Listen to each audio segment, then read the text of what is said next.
1929년 이 세계에 큰 일이 하나 벌어집니다. 그게 뭐냐면요. 바로 이 대공황이라는 사건입니다. 이 대공황은 뭐냐면요. 쉽게 얘기하면 이거예요. 이것은 바로 수요와 공급의 법칙이 깨져버린 것. 수요와 공급의 법칙이 깨져버린 사건. 30년 이후부터 이 일제는 정말 전쟁광이 돼요. 전쟁광. 전쟁을 계속해서 벌이게 되는데, 자, 어떤 전쟁들인지 한번 볼게요. 먼저 만주사변 1931년도. 그 다음에 중일전쟁 1937년.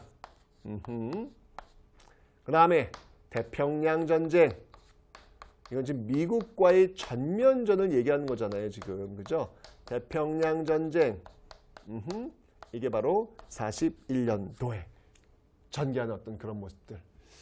자, 이렇게 전쟁을 확대시켜 나가는데 지금 보세요. 지금 중국하고 해야 되죠? 미국하고 해야 되죠.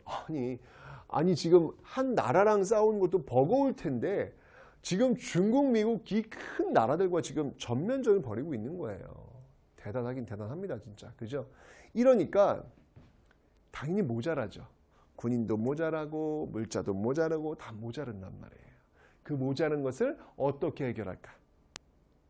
조선, 식민지, 조선에 있는 사람들, 조선에 있는 물자를 쫙 끌고 오는 것이죠. 자, 그런데 문제는 뭐냐면, 아니 조선 사람들이 일본 천황을 위해서 자신의 목숨을 바쳐 죽을까? 에이, 미쳤어. 누가 그래. 안 할 거 아니에요. 그죠? 그럼 어떻게 해야 돼요? 이 머릿속에 내가 조선인이라고 하는 의식을 지워내야 돼요. 그래서 시행합니다. 1930년대 바로 그 머릿속에 있는 조선 민족이라고 하는 것을 지워내는 통치. 그래야 일본 천황을 위해서 목숨을 바치고 뛰어들 수 있으니까 시행이 바로 민족 말살 통치다. 자, 어떤 것들인지 한번 살펴보도록 하겠습니다. 자, 먼저 여러분들 이때요. 이름을 먼저 바꿉니다. 조선 사람의 이름. 자, 이게 바로 그 유명한 창씨 개명이라는 거예요. 아, 이름부터 조선틱 하면 안 돼. 이름부터 일본틱 해야 돼. 그리고 우리는 천황의 신민입니다. 이걸 외우도록 해요. 이게 바로 황국신민서사의 암송이라는 거예요. 황국신민서사의 암송이라는 겁니다. 이런 거 못 외우면 여러분들 취업도 안 돼요. 예, 아이들 버전까지 따로따로 만들고 있습니다. 게다가 여러분들 바로 일본 신을, 일본 종교를 믿으라 라는 걸 종교까지 강조해요. 이게 바로 신사, 참배, 그리고 정오화되면 레인 사이렌 울립니다. 바로 동쪽에 있는 천황을 위해서 모두 절하시오. 이게 바로 궁성요배. 우리 삶 속에 일본의 어떤 그 삶이 지금 밀려 들어오고 있는 그런 모습들, 이런 것들을 좀 강요하고 있는 거예요.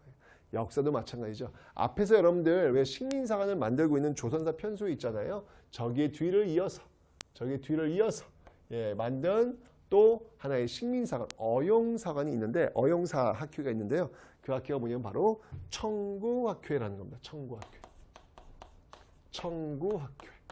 여러분들 중추원 조선사 편수의 청구학회는 모두 식민사관을 만들고 있는 그런 조직들이 되겠습니다. 꼭 기억해 놓으시면 되고요. 그 다음에 이제 이런 어떤 식민사관을 만드는데 저항했던 그런 조직들이 있어요. 뭐 예를 든다면 뭐 이제 나중에 배울 거예요, 여러분들. 여기 저항했던 단체 뭐 진단학회라든지 또는 민족주의사 뭐 대표적인 인물의 신채호라든지 그 다음에 이제 또 백남훈이라든지. 근데 뭐 정인보가 좀 더 어울리겠네요. 지금 시대가 지금 30년 넘어왔으니까. 네, 백남훈이라든지 어떤 이런 인물들이 바로 이런 민족주의 사학 또는 사회경제 사학 또는 어떤 그 실증주의 사학을 통해 가지고 이런 어떤 그 식민사학회, 식민사학에 저항하는 그런 모습들이 있더라라고 하는 거 기억하시면 되겠습니다.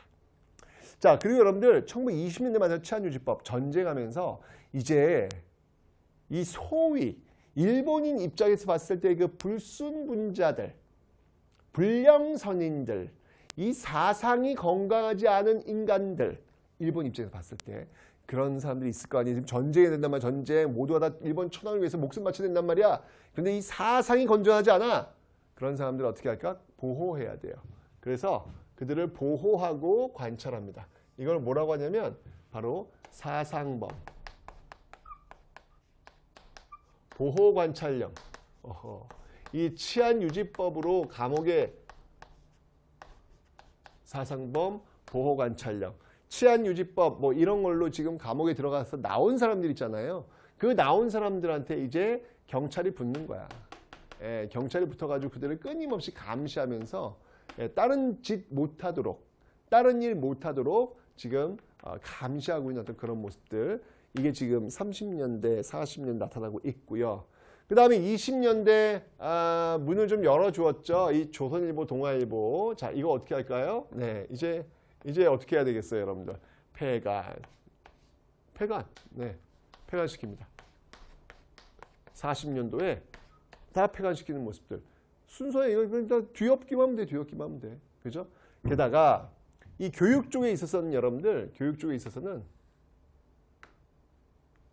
지금 여기서는요, 역사를 우리 역사를 제대로 가르치지 않으려고 노력하고 있고요.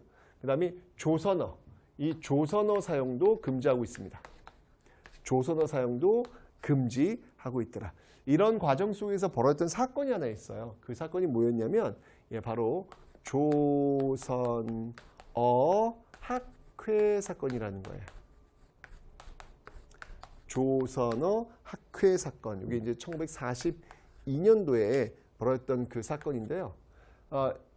조선어를 쓰고 있는 학생을 붙잡았어. 너 누가 이거 가르쳤어? 조선어 학회요. 그래서 이 조선어 학회를 완전히 날려버렸던 사건이 바로 이 조선어 학회 사건입니다. 이건 제가 문화 파트 가면 다시 한번 설명드릴 거예요. 이 조선어 학회 원래 하려고 했던 게 우리말 큰 사전 편찬인데 결국 이 사건 때문에 못하게 됩니다. 그건 제가 나중에 다시 한번 설명드릴게요.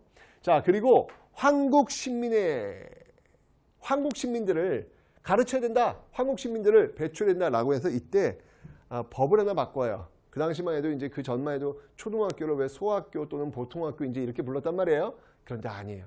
이때부터 이제 국민학교령을 또 41년도에 만들고 있습니다. 자, 이 국민학교의 국민이 뭐냐면 한국 신민이야. 와우. 이렇게 무서운 이름이 들어가 있을 줄 누가 알았겠어. 그죠? 이런 모습들이 들어가면서 철저하게 천황에 충성할 수 있는 어떤 그런 인재를 양성하겠다라는 어떤 그런 목표를 아주 분명히 하고 있는 모습들을 지금 보이고 있습니다.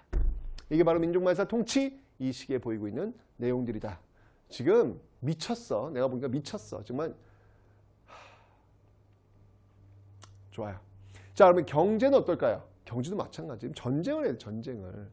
자, 우선 여러분들 1920년대 이 산미증식 계획의 일환으로 전개되고 있었던 이 농촌사회는 피폐해집니다. 피폐해지면서 이런 산미증식 계획을 통해서 피폐해진 이 농촌사회, 이 농촌사회를 다시 한번 일으켜 보려고 무슨 운동을 하나 만들어요. 그 운동이 뭐냐면 바로 농촌진흥운동이다라는 겁니다. 농촌진흥운동이다. 농촌진흥운동이다. 라는 건데, 아이고, 뭐 이렇게 의식개조 뭐 이런 걸 통해 한다고 해서 여러분들 그 기본적인 토대가 바뀌진 않겠죠. 이게 여러분들 30년대 출발해서 40년까지 시행되는데요. 농촌진흥운동은 실패로 돌아갑니다. 자, 전쟁입니다. 이 전쟁을 하기 위해서 특히 이제 경제 대공황 이런 문제들 속에서 이제 일제가 취한 정책이 뭐였냐면 남면 북양 정책이라는 게 있어요. 남면 북양 정책. 자, 남면 북양 정책은 뭐냐면 남쪽에는 면, 북쪽에는 양을 키우는 거예요. 왜냐면 지금 대공황으로 통해 가지고 자본가들이 지금 몰락하고 있잖아. 그래서 그 몰락하고 있는 자본가들에게 값싼 원료를 제공하기 위해서 이런 걸 키우는 거예요. 면과 양. 양은 여러분 뭔지 알죠? 양털은 뭘로 만드는 거예요? 모직물, 양복감, 뭐 이 양복 입을 때 입는 옷 있잖아요. 그런 거 만드는 거잖아요. 그죠? 이런 남면 북양 정책을 지금 추진하고 있는 모습들, 요게 이제 계속 이어지게 되고요. 빰빰빰빰빰빰빰. 그 다음에 지금 전쟁이니까 이 전쟁 물자를 될 거 아니에요. 그래서 특히 북한 지역, 이 북한 지역에다가 공장을 엄청 세워요. 왜? 병참 기지화. 병참 기지화 정책. 군수 공장들을 만들어서 이 군수 물자를 제공하기 위한 어떤 그런 모습들. 이렇게 있다가 1938년에 그들이 만든 법이 하나 있습니다. 그 법이 바로 이 국가총동원법이라는 거예요. 어쨌건 이 국가총동원법이 만들어지게 되면서 여기에 의해 가지고 어떤 일들이 벌어지냐면 여러분들 뭐 사람에 대한 수탈 어마어마하죠. 그래서 나왔던 게 뭐냐면 징용입니다. 강제로 끌고 가는 거예요. 징용. 여러분 이런 것들이 이제 키워드예요. 그 다음이 징병, 총알바자라는 얘기죠. 그죠? 징병. 그 다음에 노동력을 강제로 가져가는 겁니다. 이거는 정신대. 그 다음에 위안부. 너무 가슴 아프죠, 여러분들? 사실은 이 위안부라는 정확한 표현은 일본군 성노예입니다. 일본군 성노예. 이게 좀 정확한 그런 표현이 되겠습니다. 그 다음에 물자도 여러분들 엄청나게 물자도 엄청나게 약탈해 갑니다. 이 당시 여러분들 가장 중요한 키워드가 뭐냐면 다 가져가요. 다 일단 걷어가요. 공출이라고 그래요. 이걸. 그 다음에 배급을 하는 그런 모습들. 예. 일단 지금 물자가 부족하니까 싹 가져가는 거야. 싹 걷어가. 걷어간 다음에 그것을 나눠주는 배급의 형태. 이런 모습들이 지금 나타나고 있더라. 전쟁의 막바지에 이르게 되면서 중국하고 미국하고 싸우면서 버거움을 느꼈던 이 일제는 정말 이 식민지 조선의 모든 것을 그냥 빨대를 꽂아가지고 쪽쪽쪽 빨아들이듯이 왜곡된 어떤 그런 모습들을 지금 보이고 있다. 이게 바로 식민지라는 거예요. 이게 바로 식민지라는 겁니다, 여러분들. 나라가 망하면 이럴 수밖에 없는 거예요. 어떻게 뭐 우리가 어떻게 막아낼 수 있는 방법이 없는 것이죠. 자, 이렇게 여러분들 1610년대, 20년대, 30년대 일제의 정책들을 우리가 배워봤습니다. 자, 그렇다면 이런 일제의 정책에 맞서서 우리는 과연 어떤 모습으로 싸웠을까? 이걸 극복하기 위해서 우리는 과연 어떻게 저항했을까? 그 모습들 이제 다음 강의부터 한번 확인해 보도록 하겠습니다.